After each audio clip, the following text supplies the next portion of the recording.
हमें घर आने दो। पानी में खड़े होकर बीएस से मिन्नतें कर रहे हैं हजारों बांग्लादेशी हिंदू। अब आगे क्या है भारत सरकार का प्लान?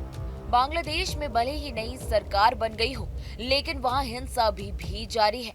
प्रदर्शनकारी अल्पसंख्यक समुदाय को निशाना बनाया जा रहा है, तो वही बांग्लादेश से कई हिंदू परिवार अपने घर छोड़कर भारत आना चाहते हैं।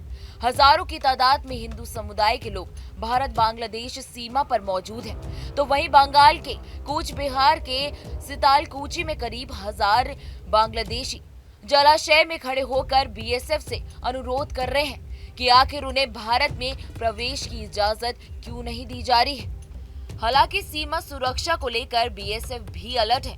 बीएसएफ अधिकारियों ने बताया कि अब तक भारत में प्रवेश होने की कोशिश करने वालों में से सबसे बड़ा ग्रुप यही है।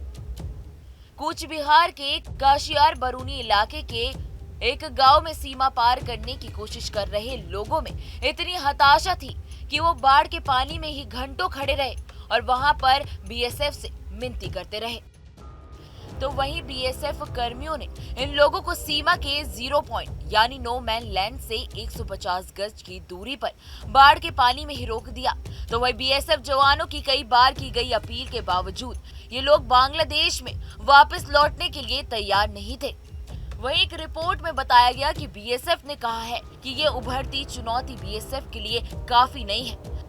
वहीं बंगाल के उत्तर 24 परगना के पेट्रोपोल में पिछले कुछ दिनों से बांग्लादेश से लोगों का आना जारी है। वहीं आपको ये भी बता दें कि सीमा पर नजर रखने की खातिर सरकार ने एक समिति का गठन भी किया है।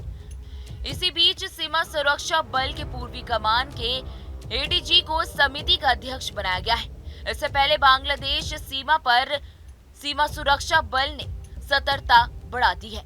बता दें कि बांग्लादेश में हिंसा की घटनाओं ने भारत सरकार की चिंता काफी बढ़ा दी है। अब एक ही सवाल उठता है कि आखिर कब तक बांग्लादेश में रह रहे हिंदुओं को अत्याचार का सामना करना पड़ेगा, और जो बांग्लादेशी हिंदू भारत की तरफ आ रहे हैं और भारत की चौखट पर गुहार लगा रहे हैं, तो कब तक इस पर सरकार का कोई भी एक्शन प्लान आएगा। तो गौरतलब है कि नोबेल पुरस्कार से सम्मानित तो मोहम्मद यूनिस ने बांग्लादेश में अंतरिम सरकार के प्रमुख के रूप में शपथ ली थी। ढाका में स्थित हिंदू समुदाय के नेताओं के अनुसार शेख हसीना के प्रधानमंत्री पद से इस्तीफा देने और साथ ही देश छोड़ के जाने के बाद बांग्लादेश में हुई हिंसा में कई हिंदू मंदिरों, घरों और साथ ही व्यवसायों में तोड़फोड़ की जा रही है।